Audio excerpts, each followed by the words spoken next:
Okay, so in this video, let's finish compositing shot 1 by bringing in our depth pass and working with our depth pass again to do depth of field, which we've seen before, but also to do something new in this case, and that's to darken the rear areas of our scene, and that's going to be using a depth darken cop. So I'm going to start off by bringing in our depth pass.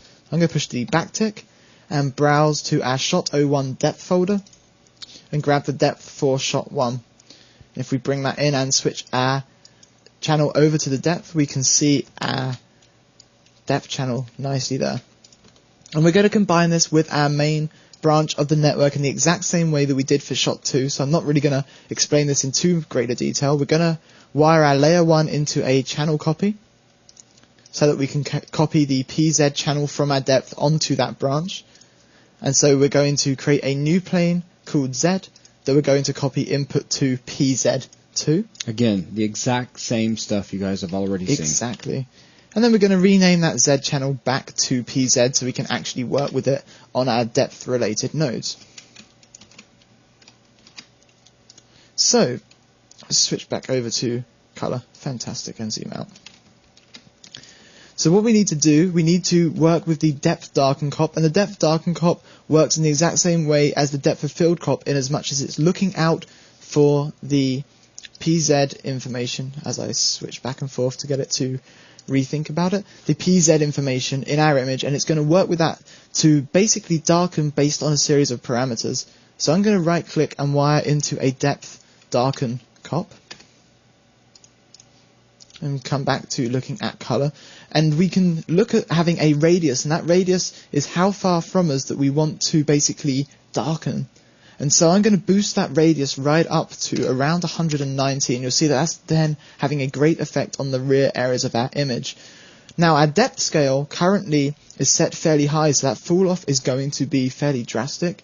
If I start bringing our depth scale back, we're going to pull off on the fall off, so I'm going to bring that right back so we're only subtly darkening the rear areas of our image. And then instead of darkening by a value of 1, I'm going to darken to a maximum of 0.9 just to again take the edge off it. So I'm not really looking for an extreme difference, it's just a very subtle difference at darkening the rear areas and drawing our attention more to the larger audience members that are at the front of our audience. So once we've got that in place, we can wire this into a depth of field. And we can set up our depth of field in the exact same way we did with shot 2. So our depth of field is going to generate the M channel we're after. We do need to make sure that we use our first input's alpha to mask exactly the same as we did with shot 2.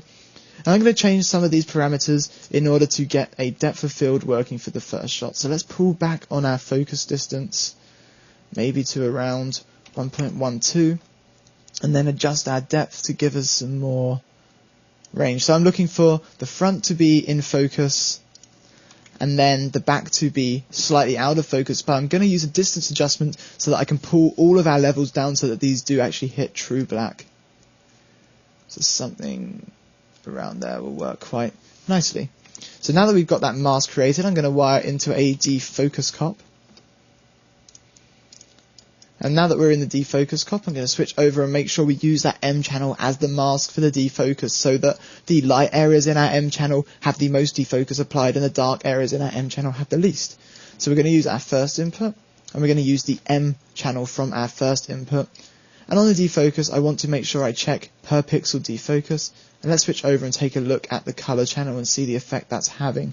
So if we were to boost our defocus up to a crazy amount, say to 50, we can see the rear of our image is getting defocused a lot more than the front, but we want a very subtle amount, so I'm thinking something like 10 was working nicely. The back is defocused very slightly. Again, we don't want anything too extreme because these distances aren't that extreme, and we're not going for extreme focus pulls or anything like that in this particular shot. So I'm going to have this background defocused very slightly and the foreground completely in focus. And with that, we're pretty much there for shot 1. We just need to go ahead and get this guy rendered out. So I'm going to right click on the output of the defocus, wire into a ROP file output. And I'm going to set up our frame range for shot 1, so it's going to go from frame 1 to 220.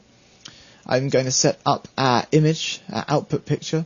So let's jump up, let's create a final folder as we did for shot 2. And inside the final folder, I'm going to call this shot02 underscore comp dot $f3 dot pic. If we accept that, So now we can go ahead, and if we click on the render button, it's going to render out our sequence of frames. We'll go ahead and do that off camera and take a look at it in the next video. So with that, that's going to wrap up compositing shot 1. Thanks a lot.